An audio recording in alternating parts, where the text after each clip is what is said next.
So if I read right, there was only a few hours between you being told that you were cast as Superman and then the world finding out. So I was curious if that was the case, if you could describe those few hours to me. Like how do you deal with those few hours before you know your life is about to change? It was all very surreal, and you know, life didn't change immediately afterwards. It was those sort of, it felt like life was about to change, and it was that moment of going, okay, these are the like last 3 hours of just privacy and being normal, and it feels like secret, like, and you're hiding from something. And then it was announced, and you go, okay, well, nothing? Yeah, now, yeah, sort of the door hasn't been knocked down. There's not 1,000 people standing outside. Right. It's only recently that things have started to really change, and a lot of people, after the commercials have come out, and people come up to me and say, hi, can I grab a photo and stuff, but then it did feel very special when I was given that news, but very surreal. It wasn't really believable, as in I was going, okay, I just got told I'm Superman. It doesn't make much sense. You can't really compute that. Right. No one ever tells me that. I can't imagine. This must be weird for you. It must be like looking in a mirror, right? It is. Yeah, strange. like a blonde mirror. Exactly, exactly.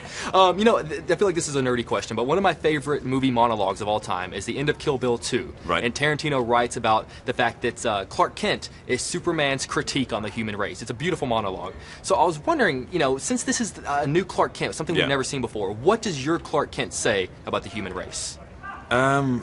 Oh, goodness. He says so much, but it's not like it's a deliberate thing.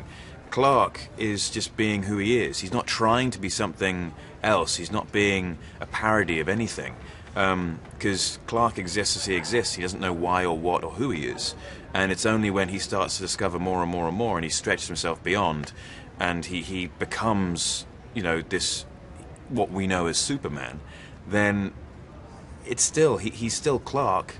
He's still Cal, and he's still Superman when he's got the blue suit on and he's running around doing his stuff. But none of them are a different person. Right. It's just one of them doesn't want to be seen or noticed, and the other one doesn't mind.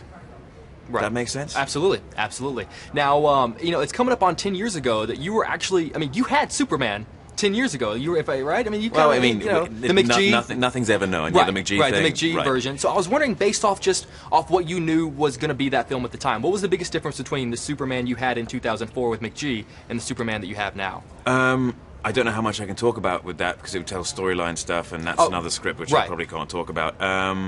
The biggest difference, I'm going to say, easy answer here, my age. So he was a younger Superman at the time, and maybe more susceptible? Same kind of Superman. It's just I've now got more experience, so I could play it very differently and view the character very differently. Right. There's been a lot of talk about, you know, and I'm geeking out, a potential Justice League movie. Right. If DC, Warner Brothers came to you right now and said, Henry, we're going to do what you want to do, how do you want to map this out? What would be your ideal Justice League situation in terms of bringing in the other guys? If Warner Brothers were to come to me and say, okay, cool, we're planning this, and how would you want to do it? You'd have to introduce various characters, so it's not just like, bam, the world's full of godlike superheroes. You'd have to find them and introduce them through various movies, and then bring them all together with a major threat that happens.